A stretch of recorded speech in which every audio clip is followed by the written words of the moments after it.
ছেলে শুভর আবদার ফেলতে পারেননি বাবা, তাই ট্রেনের ছবি ও ভিডিও করার জন্য ছেলেকে নিজের মোবাইলটি দেন বাবা মোহাম্মদ কাউসার মিয়া। তবে এই মোবাইলই যে ছেলের মৃত্যুর কারণ হবে তা হয়তো কেউই ভাবতে পারেনি।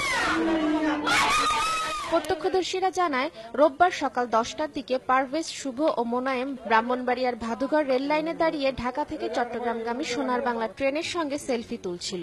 এ সময় বিপরীত দিক থেকে আসা আখাউড়া থেকে ভৈরবগামী লোকাল ট্রেনের নিচে কাটা পড়ে ঘটনাস্থলে পারভেজ ও শুভর মৃত্যু হয়। গুরুতর অবস্থায় ঢাকা মেডিকেল কলেজ হাসপাতালে আনার পথে মৃত্যু হয় অপর শিশুরও। সোনার বাংলা ট্রেন যেতেছে আর কি, ওই সময় তারা সেলফি তুলছিল আর কি।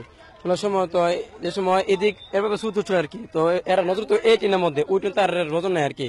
তো অনেক ছেলেরা ডাকে বলছে আর কি যে এই টেনেছে শুনছে না। তিনজন হেসে হারিছে আর ইয়ান্তে ডাকতেছে, ডাকার পরে হেরা কোনো ডাক শুনতেছে না, গাড়ির আওয়াজ শুনলে না, এরপরে হে গাড়ি এসে তিনজনের ফলে আর হিডা ফালদা ফুইরাছে গাফানি।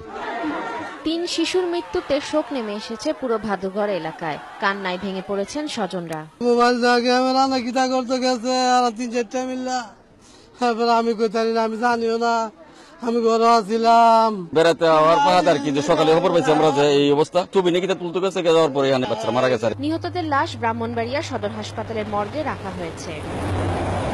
সময় সংবাদ, ব্রাহ্মণবাড়িয়া।